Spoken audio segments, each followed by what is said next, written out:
Hello बच्चों। तो सभी को गुड मॉर्निंग। और कैसे हैं आप सभी लोग? और कैसी चल रही है आप लोगों की बोर्ड परीक्षा की तैयारी? उम्मीद है सभी लोग बढ़िया होंगे और तैयारी भी अच्छे तरीके से कर रहे होंगे। अब एक बात ध्यान से समझ लो, एक एक दिन जो अब आपका आ रहा है ना जुलाई से, ये बहुत ही महत्वपूर्ण है। आप सभी लोग दिन रात एक एक करके पढ़ाई करो। लापरवाही एकदम नहीं होनी चाहिए, इतना दिमाग में सेट कर लो। अगर आपको बोर्ड में एक अच्छा परसेंट लाना है, अपने घर वालों के चेहरे पे मुस्कान लाना है, तो देखो, अगर आप अभी तक कुछ भी नहीं पढ़े हो ना, तब पर भी अगर अभी भी इतना समय है कि आप अगर अलर्ट मोड में आके मेहनत करते हो। अलर्ट मोड का मतलब समझते हो? अब आपको थोड़ी सी भी लापरवाही नहीं करनी, ये दिमाग में सेट करके मेहनत करते हो ना, तो आप अभी से भी बढ़िया कर सकते हो। अभी से भी आप 95 97 अगस्त अगस्त से पर्चे पढ़ कर लाए हैं, लेकिन आप अगस्त का वेट मत करो, अभी से तैयारी शुरू कर दो, है ना। हो सकता है आप 97 98% लाती है, टॉपर बन गए, है ना। चलो जी, क्लास स्टार्ट करते हैं आज का कैप्सूल क्लास। और आज का कैप्सूल क्लास जो होने वाला है, इसमें हम लोग क्या करने वाले हैं प्यारे दोस्तों? आज की इस कैप्सूल क्लास में हम लोग पढ़ने वाले हैं फिजिक्स के महत्वपूर्ण प्रश्न उत्तर। और मैं आपको यह वादा करता हूं, अगर आप लगातार कैप्सूल क्लास ले लिए ना एग्जाम तक, एक क्वेश्चन चाहे फिजिक्स का हो चाहे केमिस्ट्री का, आगे चल के मैथ बायोलॉजी का भी ऐड करूंगा इसमें, जो आपके सब्जेक्टिव प्रश्न होंगे बाहर नहीं जाएंगे। ये बात हम लिख के देते हैं आपको। ऑब्जेक्टिव भी यहीं से फंसेंगे, इसी क्लास से, क्योंकि हम कुछ छोड़ेंगे ही नहीं, थोड़ा थोड़ा करके पूरा याद करा देंगे। मेरे पास पूरा पीडीएफ है, मुझे कौन सा क्वेश्चन कहाँ पे किस तरीके से कराना है ना, उसके अकॉर्डिंग कराना है। पिछली साल भी कैप्सूल क्लास चली थी, इस साल भी हम आपको करा रहे हैं, ठीक है। कुछ बच्चों का कहना है सर प्लेलिस्ट बना दो, तो प्लेलिस्ट भी बना देंगे, लेकिन प्लेलिस्ट से बेटर रहेगा, एक दिन पढ़ोगे ना तो बहुत दिक्कत होगा। आप थोड़ा थोड़ा डेली करो, अच्छा हो जाएगा, ठीक है। खैर, बात ज़्यादा हो गई है, हम क्लास पे फोकस करते हैं, क्योंकि इसका टाइमिंग बस 20 से 25 मिनट का है ना। उतने में अगर बात करेंगे तो चीज़ें नहीं हो पाएंगी, है ना। तो चलो शुरुआत करते हैं। सभी को सबसे पहले जय माँ सरस्वती। आप सभी लोग भी एक बार श्रद्धापूर्वक माँ सरस्वती का नमन करें और इसके साथ ही दिन की शुरुआत करें, ठीक है। चलो जी, और मैं फिर से वही बात बोलना चाहूँगा कि आप कहीं से भी पढ़ रहे हो, लेकिन ये कैप्सूल क्लास डेली का बना लो अपनी ज़िंदगी का, है ना, सुबह वाली, ठीक है। तभी आपके लिए बेहतरीन होगा। और मैं इसमें जितने क्वेश्चंस करा रहा हूँ ना, आप ये मत सोचा करो कि इसका नोट्स बनाना है, नोट्स नहीं बनाना है। बस आपको क्लास में ही ध्यान से देखना है, याद कर लेना बस, और कुछ नहीं। एक दो होमवर्क दूंगा, उस होमवर्क को कर लेना, ठीक है। चलिए जी, शुरू करते हैं अच्छे तरीके से। और हाँ, आज से हम एक नया सिस्टम शुरू कर रहे हैं।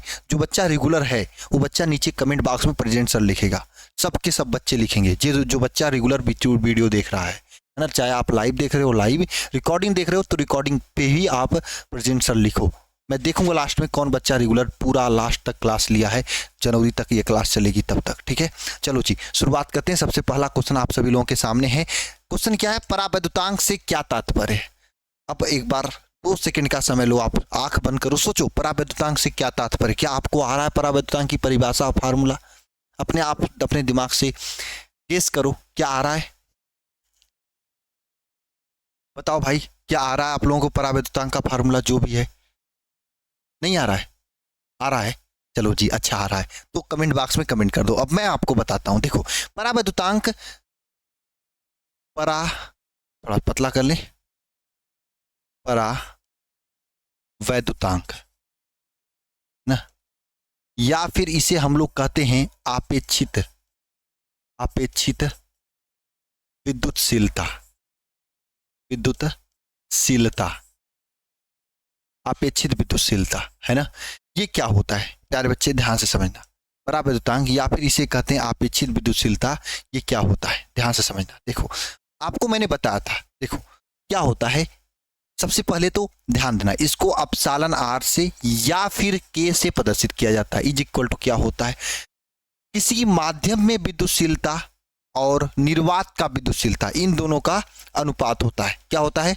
माध्यम में विद्युतशीलता और निर्वात में विद्युतशीलता का अनुपात होता है। पहले आप समझ लो, देखो, माध्यम में विद्युतशीलता अपसालन नियम और निर्वात में विद्युतशीलता अपसालन नाट, इसके अनुपात को क्या कहते हैं? परावैद्युतांक कहते हैं, है ना। ये आपका हो गया, ठीक है। यहां से आपको अगर फार्मूला याद है तो अब यहां से परिभाषा भी लिख सकते हो। आप क्या लिखोगे परिभाषा, है ना, क्या लिखोगे परिभाषा बताओ, है ना। बताओ, किसी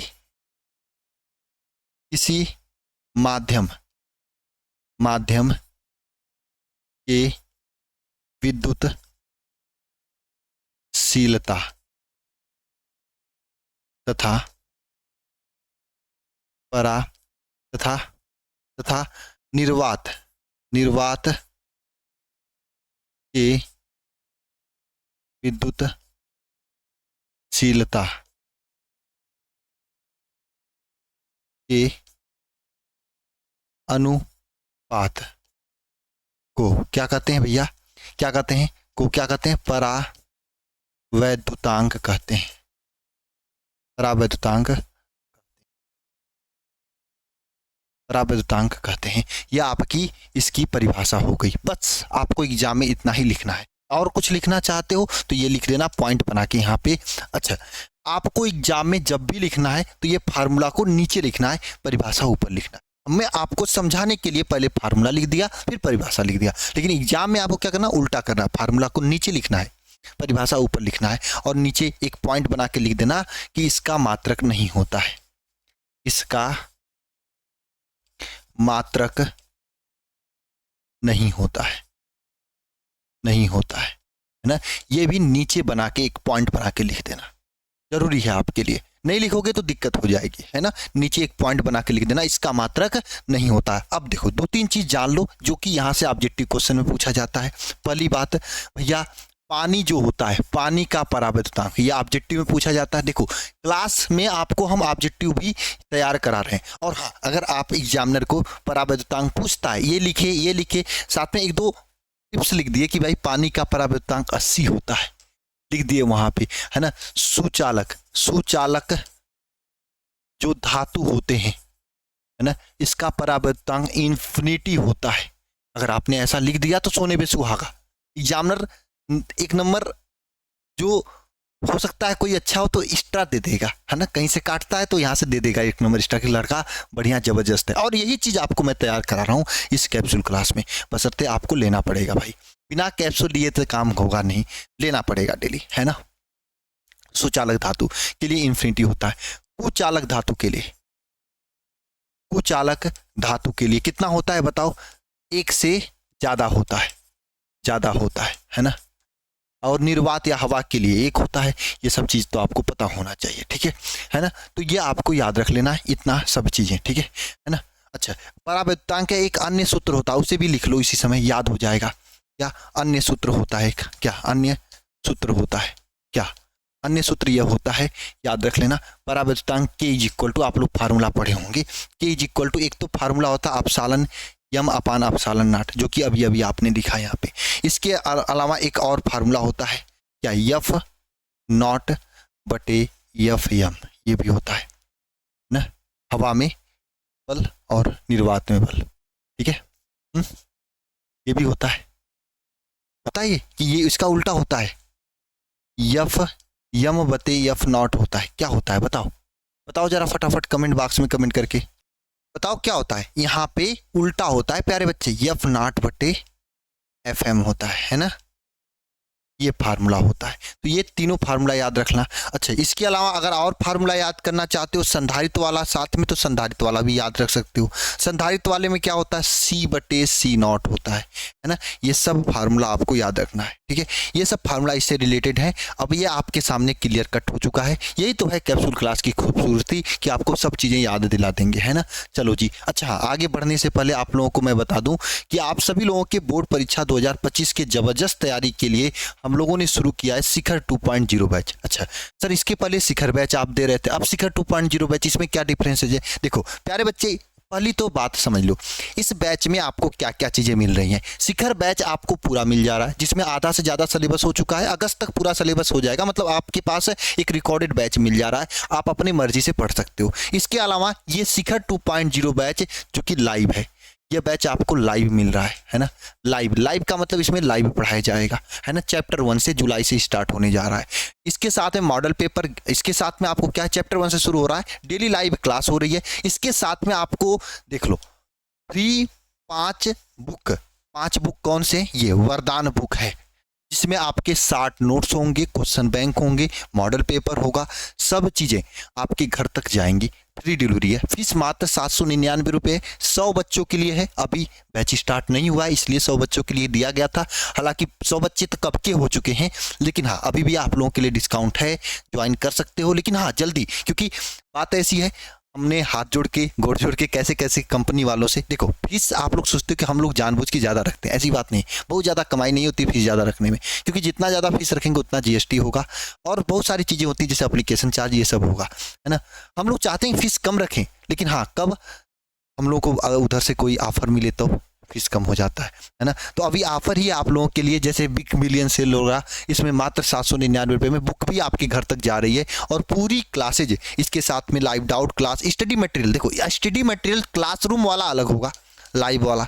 लाइव स्टडी मटेरियल में आपको पता है, जितने बच्चे ज्वाइन उनको तो आइडिया होगा ही, हम लोग बुकलेट देते हैं, हर चैप्टर की किताबें आपको दी जाती हैं पीडीएफ फॉर्म में, उसके इंपॉर्टेंट क्वेश्चन पीडीएफ फॉर्म में, नोट्स पीडीएफ फॉर्म में, सब कुछ दिया जाता है। ये तो क्लासरूम में दिया जाएगा और ये किताब आपके घर पहुंचेगा सितंबर तक, सभी के घर पहुंच जाएगा सितंबर तक, ठीक है। ये किताब आपके हाथ में रहेगा और ये आपके सामने क्लासरूम में पीडीएफ होगा। और क्लास नोट्स का PDF, 1 short revision classes, model paper, guest paper, A to Z जो भी आपको टॉपर बनाने के लिए जरूरी है, इसमें आपको दिया जा रहा है।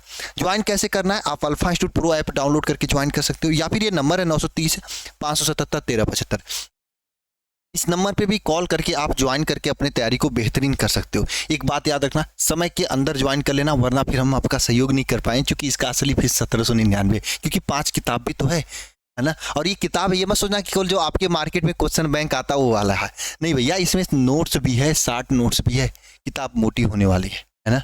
वरदान होगा आपके बोर्ड परीक्षा के लिए ये किताब जो है ना।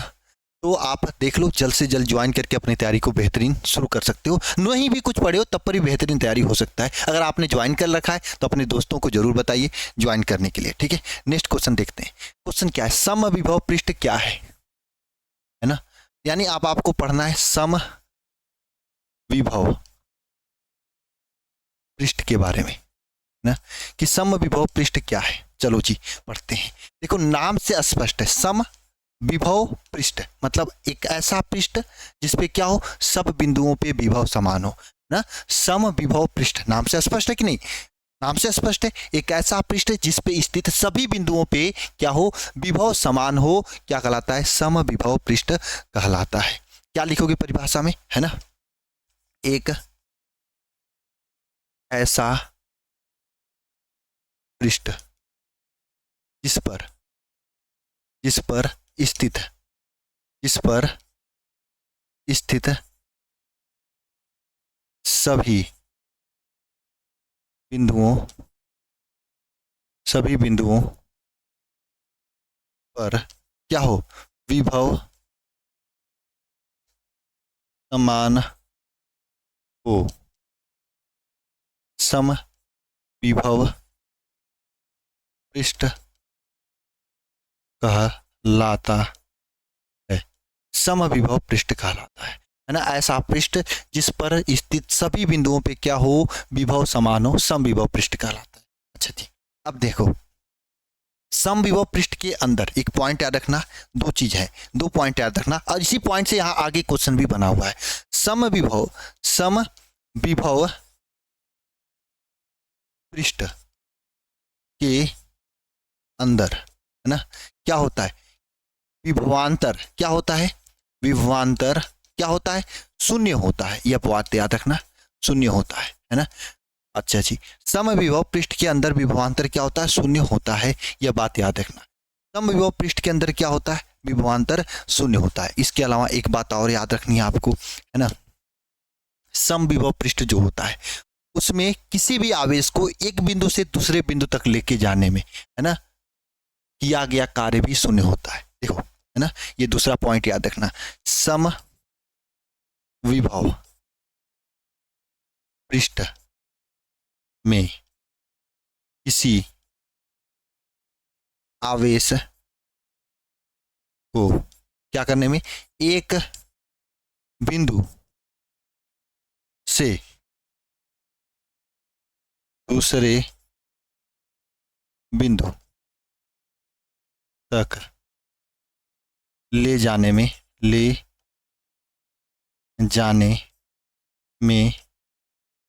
किया गया कार्य क्या होता है?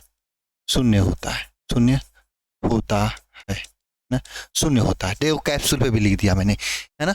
ये 3 पॉइंट आपको याद रखने चाहिए। पहला, समविभव पृष्ठ किसे कहा जाता है? एक ऐसा पृष्ठ जिस पर स्थित सभी बिंदुओं पे विभव समान हो, समविभव पृष्ठ कहलाता है। अच्छा, समविभव पृष्ठ पे विभवांतर शून्य होता है। समविभव पृष्ठ में किसी आवेश को एक बिंदु से दूसरे बिंदु तक ले जाने में किया गया कार्य शून्य होता है। अब देखो यहाँ पे ये क्वेश्चन है, अगर आपको ये पॉइंट याद होगा तो ये क्वेश्चन आप आसानी से कर लोगे। क्या करा है? समविभव पृष्ठ में दो बिंदुओं के बीच 800 माइक्रोकुलाम को आवेश गति कराने में कितना कार्य करना होगा? तो शून्य करना होगा, है ना, मैंने बताया। अच्छा, क्यों शून्य होता है इसका वजह देख लो, आपको पता होगा, है ना, कि डेल्टा भी, विभवांतर डेल्टा भी इज इक्वल टू क्या होता है?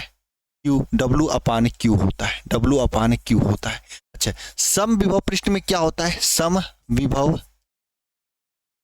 पृष्ठ में क्या होता है बताओ? डेल्टा भी का वैल्यू 0 होता है, विभवांतर का वैल्यू 0 होता है ना। तो यहाँ पे 0 वैल्यू रखोगे तो क्या हो जाएगा? डब्ल्यू अपान क्यू हो जाएगा।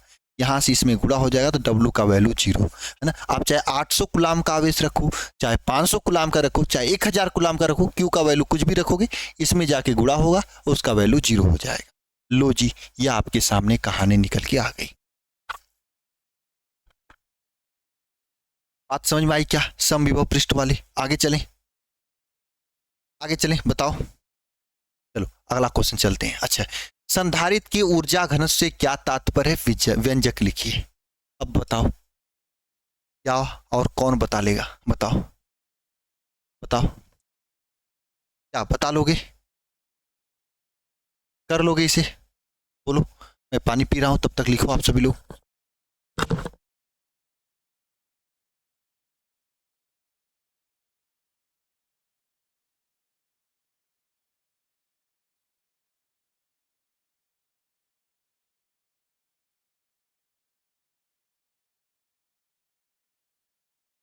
संधारित्र की ऊर्जा घनत्व क्या होता है बताओ? देखो, ऊर्जा घनत्व, ऊर्जा ऊर्जा घनत्व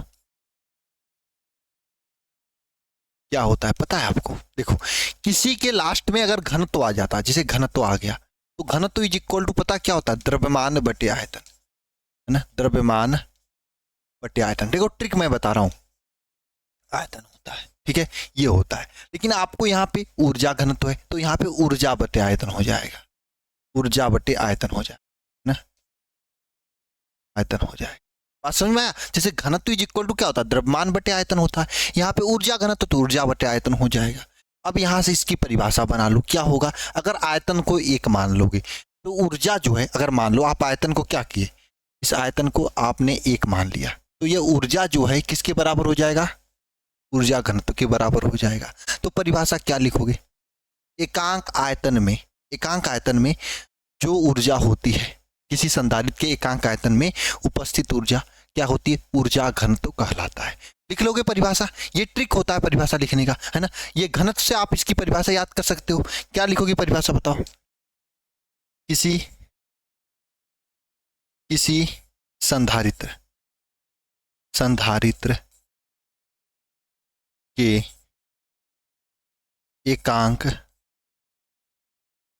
आयतन में ऊर्जा क्या होती है ना, ऊर्जा घनत्व कहलाता है। ऊर्जा घनत्व कहलाता है ना। ऊर्जा घनत्व कहलाता है ना। अब देखो, इसका सूत्र पूछ रहा है, तो ऊर्जा घनत्व का सूत्र U इक्वल टू क्या होता है? 1/2 अपसालन नाट ई स्क्वायर। ये ऊर्जा घनत्व का सूत्र हो जाता है। लिख लोगे? कोई दिक्कत, कोई परेशानी तो नहीं होनी चाहिए आपको, है ना। बहुत आसान था, कर लिया आप लोगों ने, है ना, बहुत ही जबरदस्त। चलो जी अगला क्वेश्चन चलते हैं, है ना। एक एक क्वेश्चन सीखते हुए चलो। अब देखो अगला क्वेश्चन क्या है आप लोगों के सामने? अगला क्वेश्चन आप लोगों के सामने यह है कि विद्युत विभव और विभवांतर से क्या तात्पर्य है, इसका मात्रक लिखिए। देखो, अगर आप विद्युत विभव की बात करोगे, विद्युत विभव बताओ किसे कहते हैं विद्युत विभव? बताओ एक बार कमेंट बॉक्स में कमेंट करके, और दिल के साथ में बताना, ऐसे नहीं कि बस हवा में, है ना, प्यार के साथ में बताना सभी लोग कि विद्युत विभव किसे कहते हैं। बताओ बोलो, क्या लिखोगे परिभाषा? ये लिखोगे? क्या लिखोगे बताओ परिभाषा में क्या लिखोगे? एकांक। देखो आपको मैंने बताया था, जब कोई आवेश, है ना, कहां से? अनंत से, अनंत से, है ना, अनंत से वैद्युत क्षेत्र में स्थित कोई सी बिंदु तक, यह आवेश क्यों है, इसको अनंत से वैद्युत क्षेत्र में स्थित किसी बिंदु तक लेकर आया जाए तो किया गया कार्य W और आवेश Q जो होता है, इनके अनुपात को क्या कहते हैं? वैद्युत विभव कहते हैं, है ना। तो क्या लिखोगे परिभाषा? किसी आवेश को, किसी आवेश को कहां से? बताओ, अनंत से। कहां से? अनंत से, है ना, वैद्युत क्षेत्र में। कहां पे? वैद्युत क्षेत्र में, वैद्युत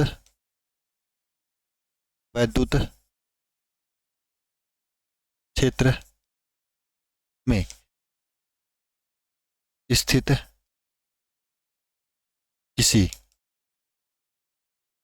बिंदु तक लेकर, है ना, आने में किया गया कार्य तथा आवेश के अनुपात को क्या कहते हैं? वैद्युत विभव कहते हैं, है ना, वैद्युत विभव कहते हैं, है ना। आवेश को अनंत से वैद्युत क्षेत्र में स्थित किसी बिंदु तक लेकर आने में किया गया कार्य और आवेश Q का अनुपात क्या कहलाता है? वैद्युत विभव कहलाता है। अच्छा जी, वैद्युत विभव को किससे प्रदर्शित करते हैं? बताओ, वैद्युत विभव को V से क्या करते हैं? प्रदर्शित करते हैं, है ना। वैद्युत विभव को किससे प्रदर्शित करते हैं? V से प्रदर्शित करते हैं। अच्छा जी, वैद्युत विभव V इज इक्वल टू क्या फार्मूला होता है?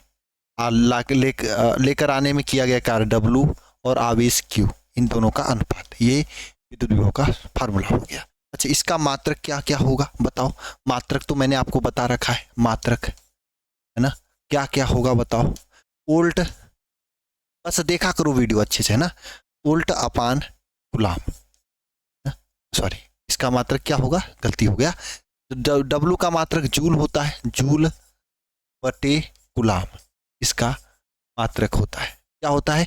जूल प्रति कूलाम। एक तो ये एक मात्रक होता है, दूसरा मात्रक इसका वोल्ट भी होता है। क्या होता है? वोल्ट भी इसका एक और मात्रक होता है। हो गया क्लियर? किसी को कोई डाउट, किसी कोई समस्या, किसी को सुबह तो नहीं होना चाहिए। अब एक चीज आप कमेंट बॉक्स में कमेंट करके बताओगे, क्या इसका बीमा क्या होता है? ये कमेंट बॉक्स में कमेंट करके बताओगे, सभी लोग बताना, ठीक है। ये तो हो गया, लेकिन यहाँ पे कह रहा है कि वैद्युत विभव और विभवांतर से क्या समझते हैं। अच्छा, अब विभवांतर के बारे में कर लेते हैं, समझ लेते हैं, है ना। विभवांतर,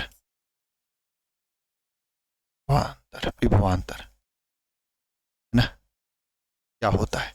देखो, इन्हीं दो बिंदुओं के बीच के विभव में जो अंतर होता है उसी को विभवांतर कहते हैं। नाम से भी विभवांतर, यानी विभव में अंतर, किसके? किन्हीं दो बिंदुओं के बीच के विभव में अंतर को क्या कहते हैं? विभवांतर कहते हैं। एक तो ये इसकी परिभाषा होती है ना, एक तो यह परिभाषा होती है कि वैद्युत क्षेत्र में स्थित किसी दो बिंदु, कोई दो बिंदु हो गया, से मान लो बिंदु या ए है आपके सामने, यह बिंदु आपका बी है आपके सामने, ए का विभवांतर भी ये है, विभव भी ये है, बी का विभव भी है, तो इन दोनों के बिंदुओं के बीच का विभवांतर क्या होगा?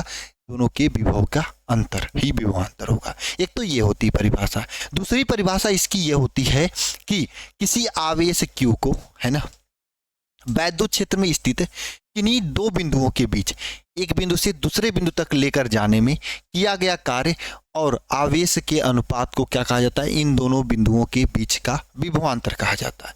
जैसे आपके सामने ये रहा आवेश, इसको यहाँ से उठा के यहाँ पे किए हम, तो यहाँ से यहाँ तक लेके जाने में हमें कितना कार्य करना पड़ रहा है, वह कार्य और आवेश के अनुपात को हम लोग क्या कहेंगे, विभवांतर कहेंगे, है ना।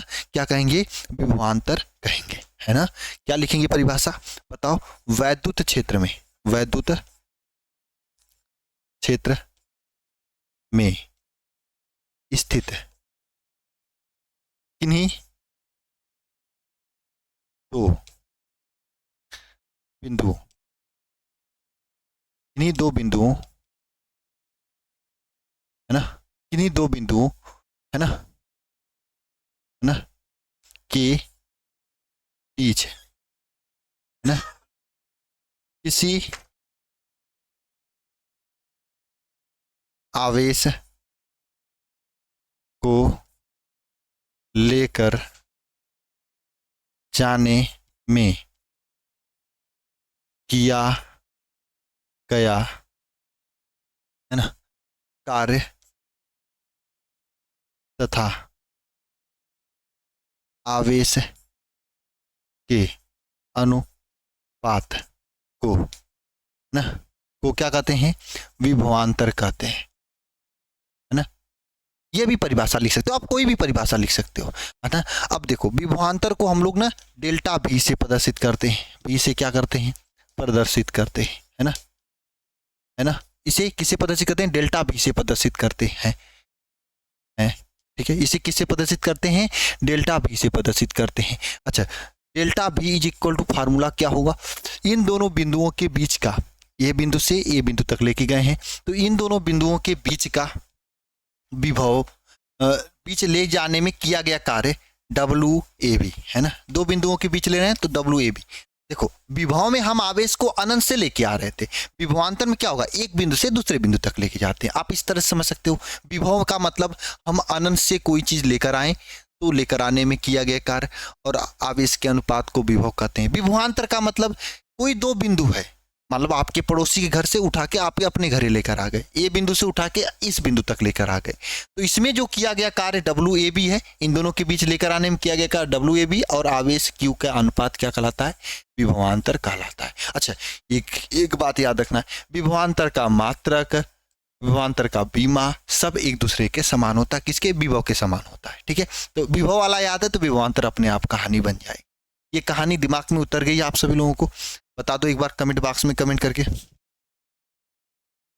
बताओ, बोलो एक बार सभी लोग, बताओ। अगला चलें क्वेश्चन, चलो जी अब ये अगला क्वेश्चन चलते हैं।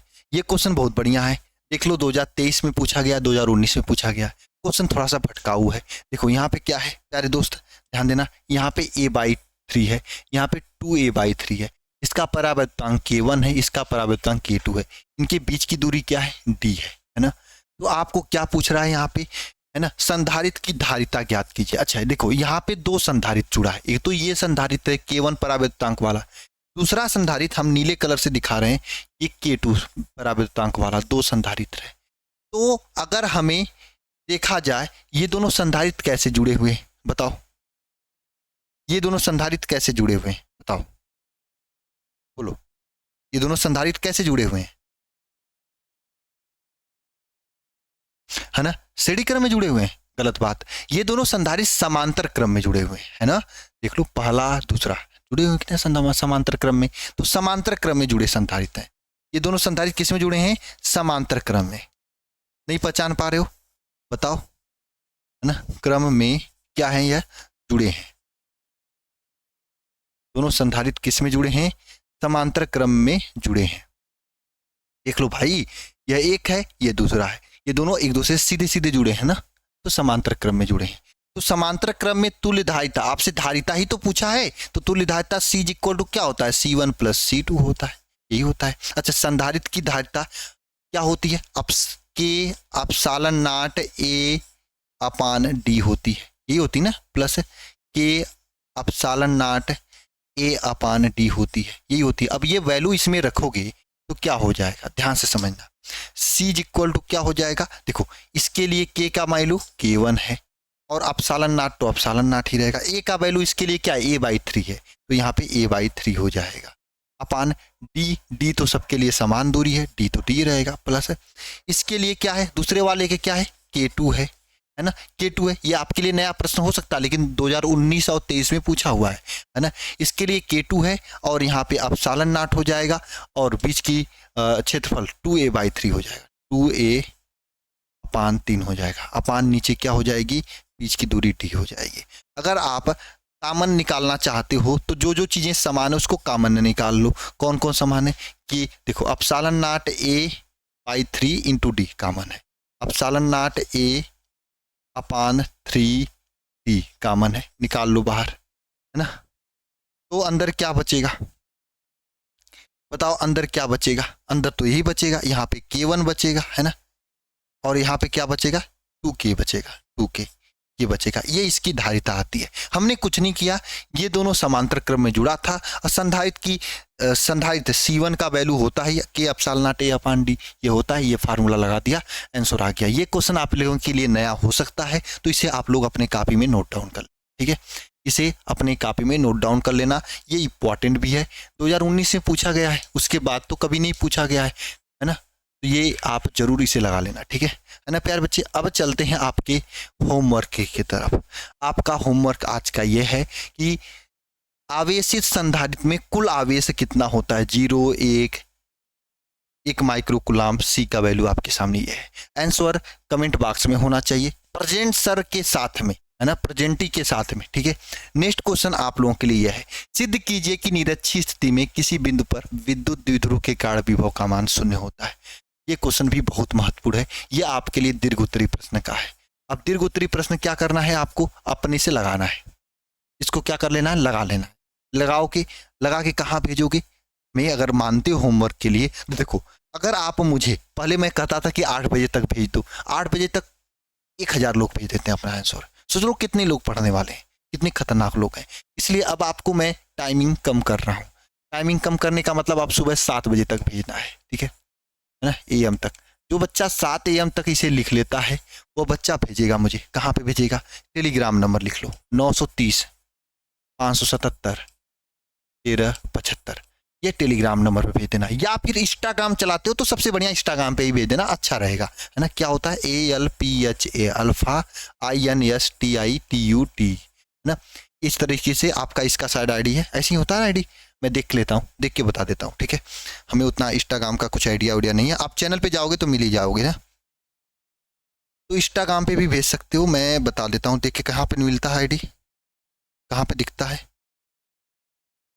आईडी, दिख नहीं रहा। अच्छा होम पे कहाँ पे दिखेगा, उतना आइडिया भी नहीं है। हाँ, ALPHA अल्फा INS, हाँ लास्ट में ALPHA अल्फा INS, देखो मैं फिर से लिख देता हूँ, ALPHA अल्फा INSTITUT,